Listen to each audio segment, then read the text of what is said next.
There are many myths around email marketing, with many suggesting that it's a dead channel for brands to go down to reach their customers.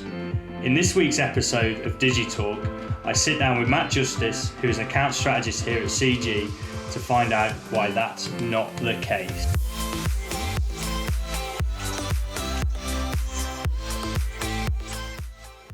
Hi guys, just a quick sub note here.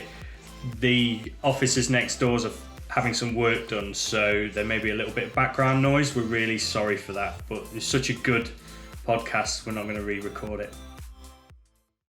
Matt Justice, hello. Thanks for having me, Simon.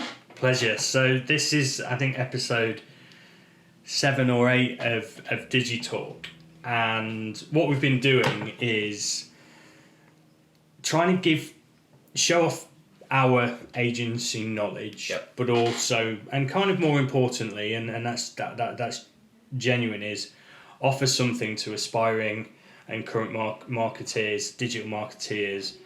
And we felt that email marketing was something that we do at CG. We don't talk about it a lot, yep. And actually, I think that's quite topical about what we're gonna end up covering. But yeah, it's something that it's an area that we felt would, listeners of Digitalk would really benefit from. So I think you're the best person to talk about email marketing. So you're an account strategist at CG. You've been with us around 4 months now, haven't you? Yeah, well, 3.5, 4 months. Yeah, it was like 4 years. Flew over, hasn't it? Yeah, definitely. But your experience before that was email centric, right? Yeah, in-house, so kind of a little bit different to agency, but yeah, in-house email focused it was. So I was kind of responsible for implementing the strategies, all the segmentation, the content, kind of a little bit of everything, sort of an all-rounder in the travel sector. Yeah. But yeah, just kind of did that for a few years, and then obviously just kind of wanted to bring what I'd learnt there to CG, which you have done, and I think you've mentioned a few points there that really clearly are evident in your job. I think to an extent, it doesn't matter what the platform is, whether it's an email, whether it's an ad. Yeah.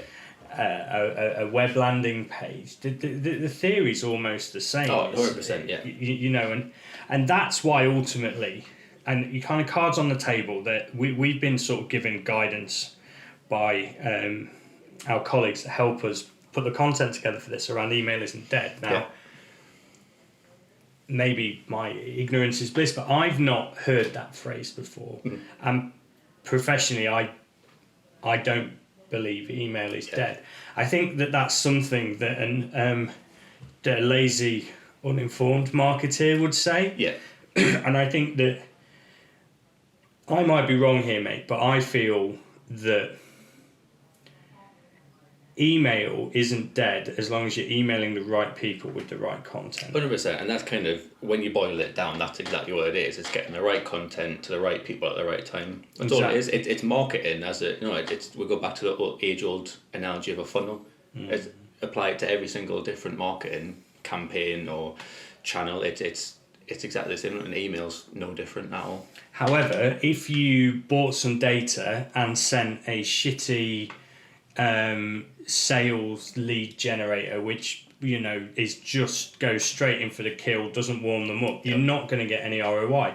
But you wouldn't get any ROI from an ad if you did that. Exactly. So on social media or PPC or at the landing page was stuff. So one of my mentors always told me that for his business, and then going back to my this is going back a long way to when I studied, I did my marketing studies at uni.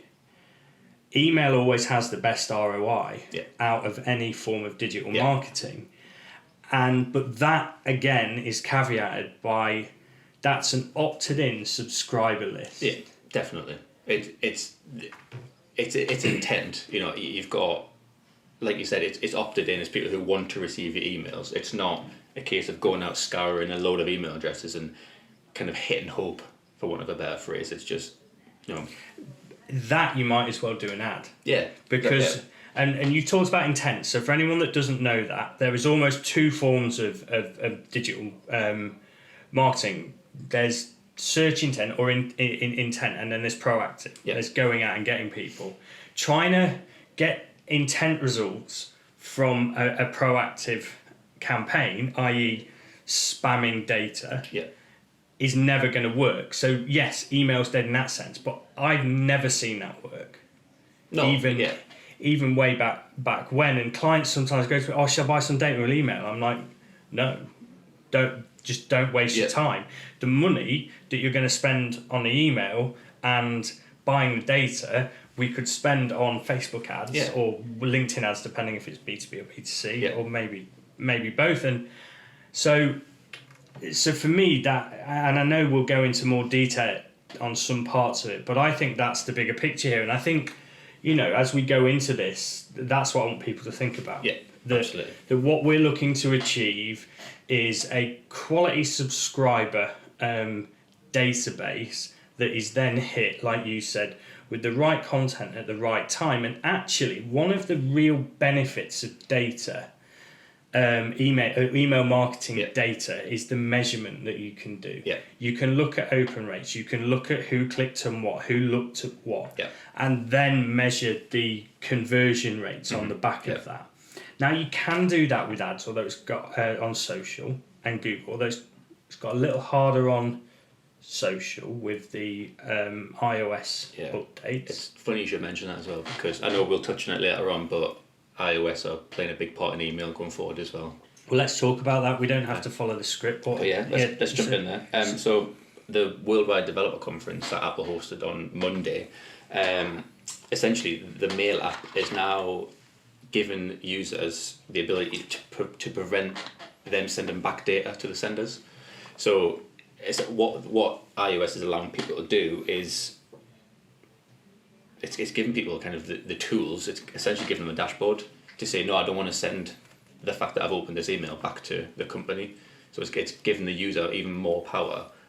Obviously, it's only in the Mail app, but I think it's going to mask the IP address. You can't be linked to any other online activity. Essentially, like social, it's an invisible pixel where you can track activity. It's putting a barrier in the way of that. So I think that's definitely one to keep an eye on going forward. We've seen it in social and the impact it's having. But we've also come up with solutions. Exactly. And I personally don't think that's unethical to track people. I do think, however, it's really good that people are aware of it. Yeah. I don't think it's something for people to be scared of, but people should have a choice. That's my opinion. But there are ways around it. There are, less intrusive tracking tools. We have implemented them. And all we want as marketeers is to know that where we're spending money works. And good marketeers would also stop hitting people up with ads that don't resonate with people. Exactly, yeah. I like that. Yeah. So I always talk to people about Sky.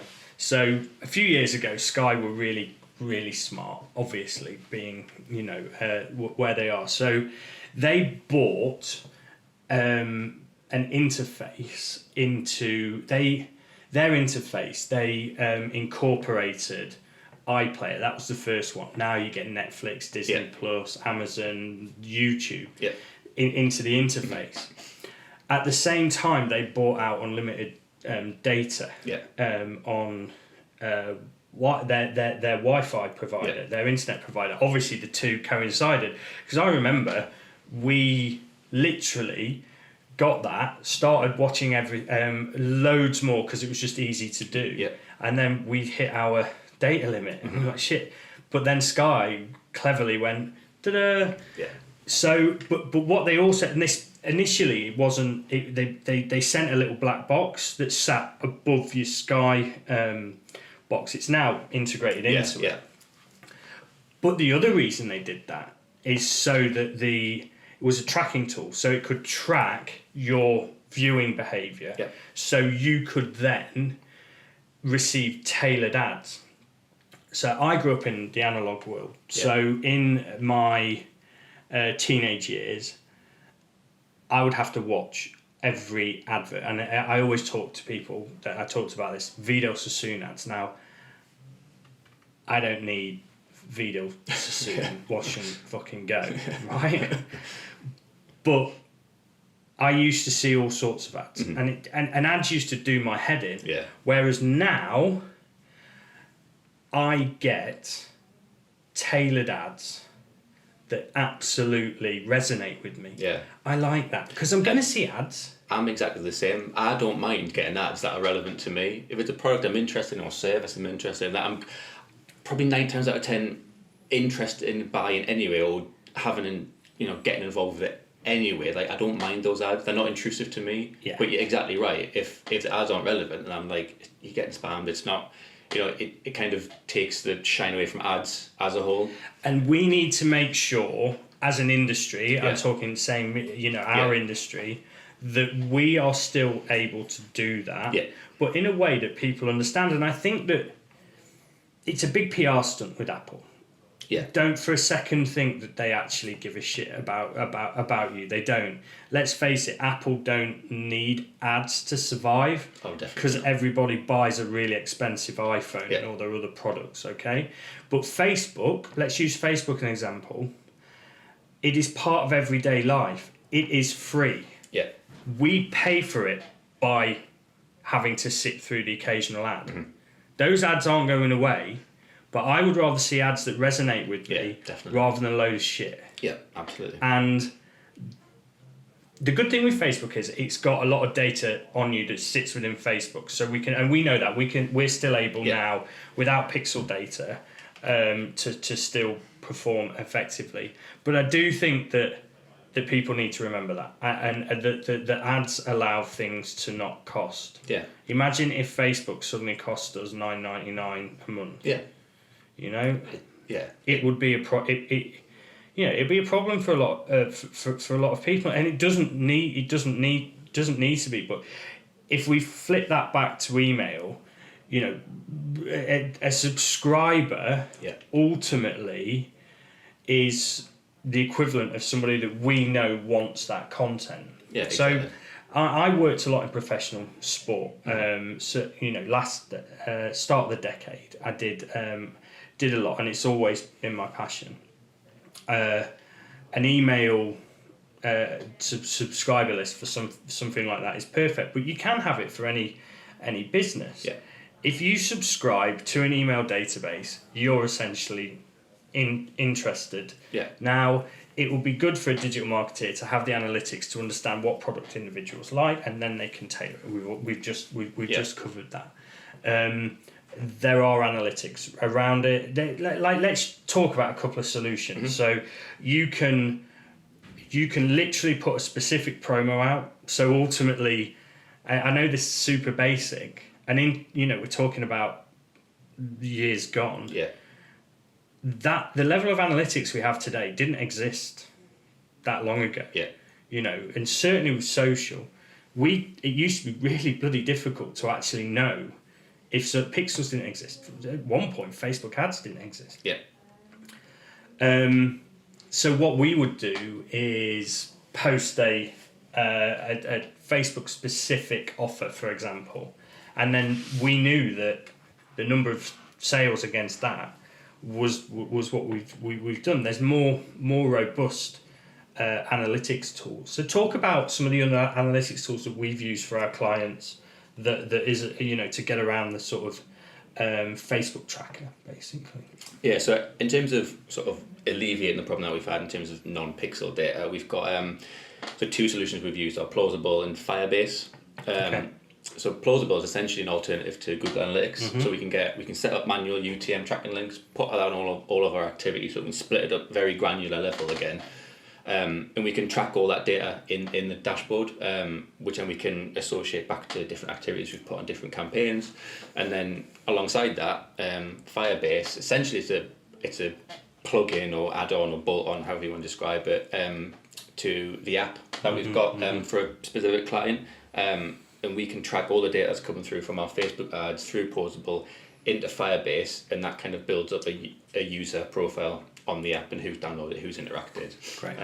And then we can do retargeting. Exactly. Yeah. Which you could automate through the Facebook Pixel or the SDK code in an app. Yeah.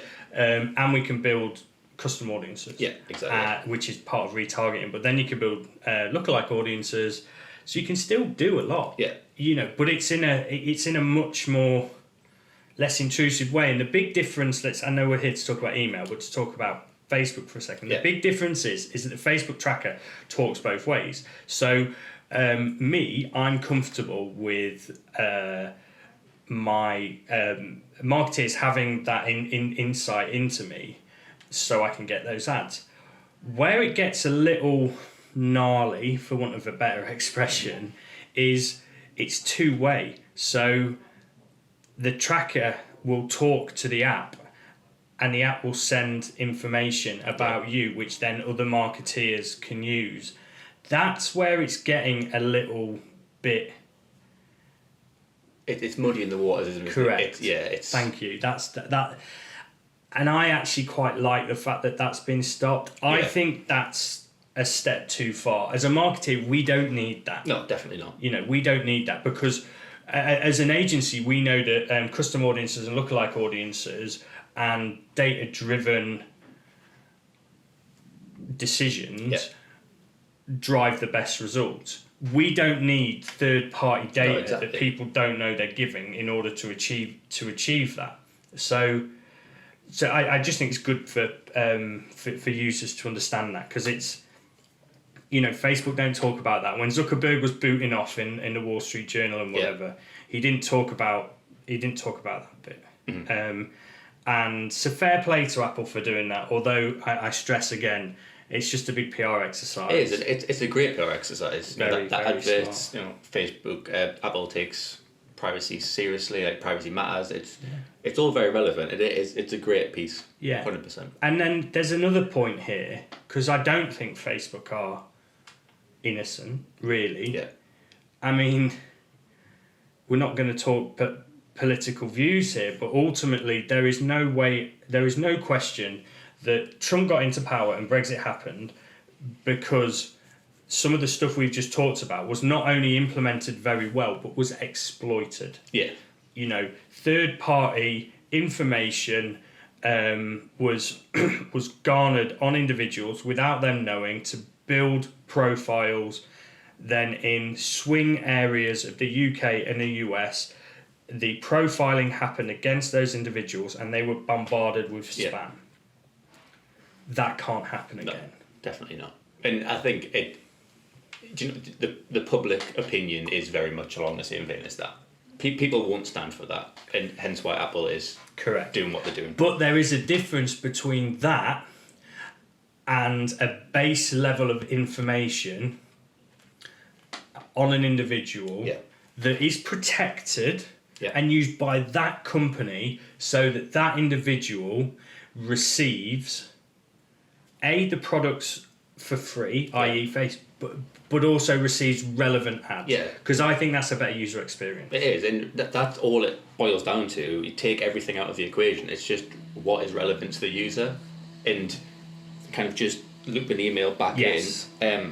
We've got so many different hyper-personalization optimization techniques that we can use. And it's 2021 now. You can have such a granular approach to kind of how you segment your audience. It doesn't have to be kind of top-line demographics, kind of areas of the UK. Men, women. Exactly. Yeah. It doesn't have to be that. You can break down them so much more into endless amount of categories.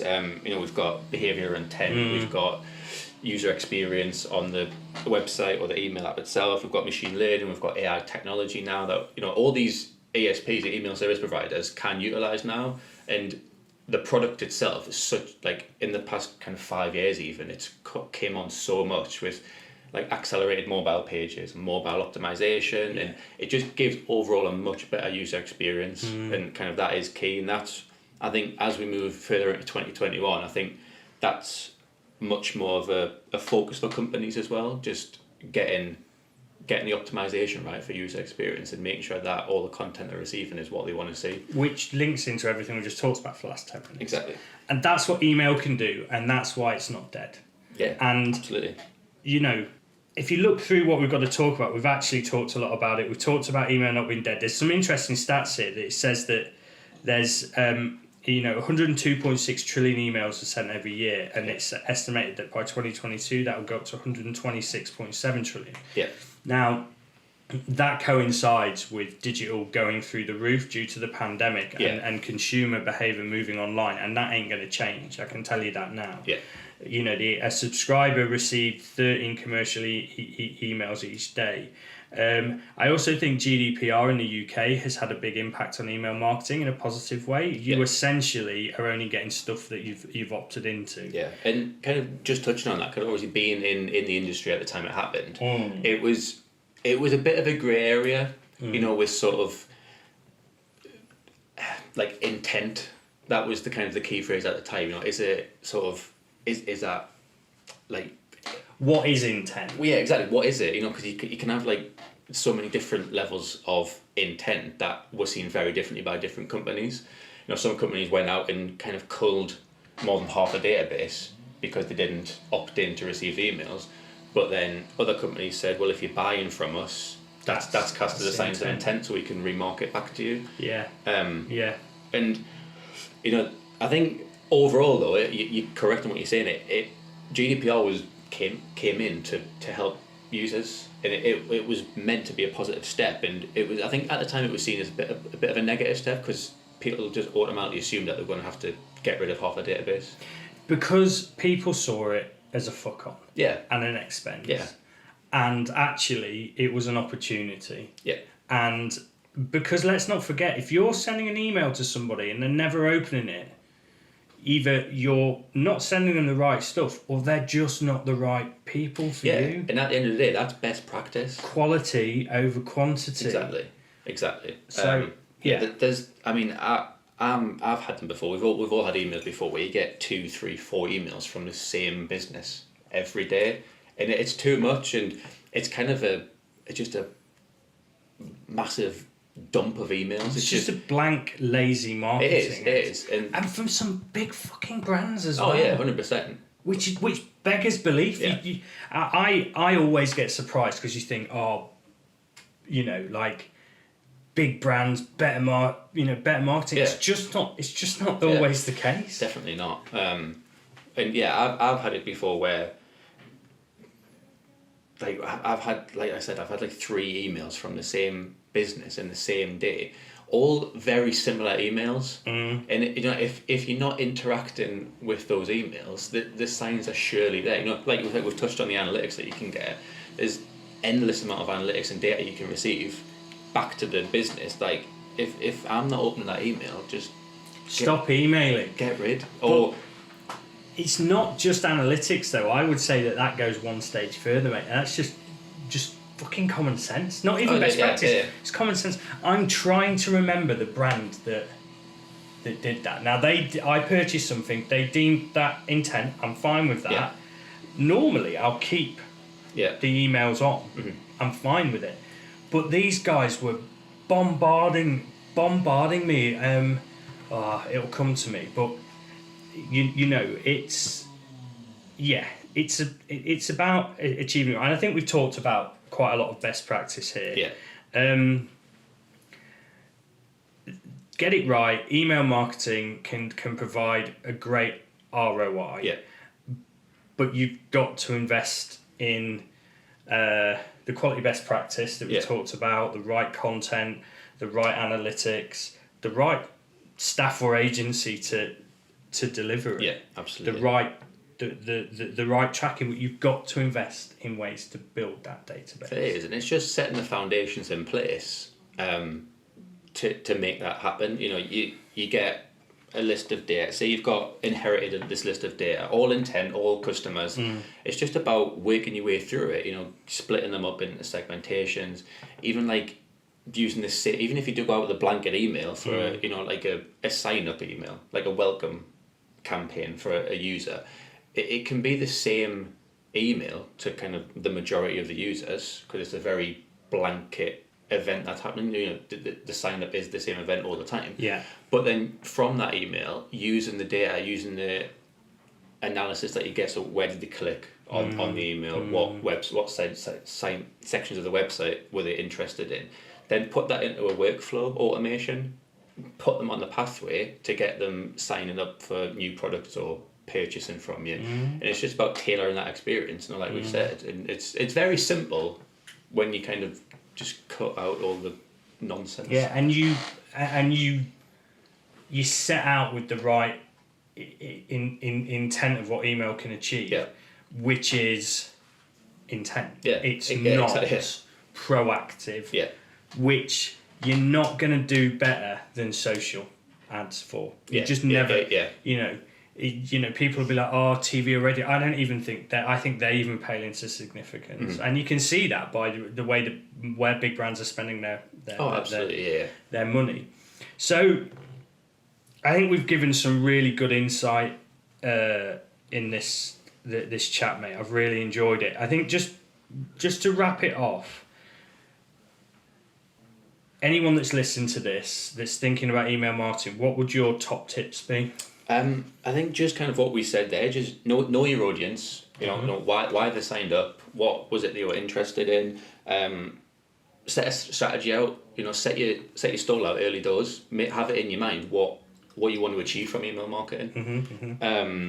Personalise, we touch on hyper-personalisation, even if it's just a case of first name, that very little bit of friendly content that just takes it away from the very salesy side of it. And then you can expand that into dynamic content, changing it up based on behaviours or purchase habits, things like that. And then optimization is probably a big one that I know we haven't quite touched on, but just kind of mobile first focused emails. I think a stat that we've got written down here is 40% of online adults will begin online activity on one device, but then finish on another. And I think it's just having that consistency of the experience throughout mobile, desktop, iPad, whatever it is. I think that's probably the top tips I would give. Great set of advice. Look, thank you for coming on, mate. Oh yeah, pleasure. Really enjoyed it. I have to ask you one question. That I'm buying lunch. What would your Greg's order be? Okay, so I knew this was coming, so this is the one I've been having the most stress about. It's got to be a corned beef pasty. Okay, strong choice. Very northern, but I'm all for it. And I'd caveat that with a vegan sausage roll. Controversially, I think they're better than the normal ones. Really? There we go. End of flat white. Good lad. All right, cheers, mate. Thanks very much. Thank you. Take care. Bye.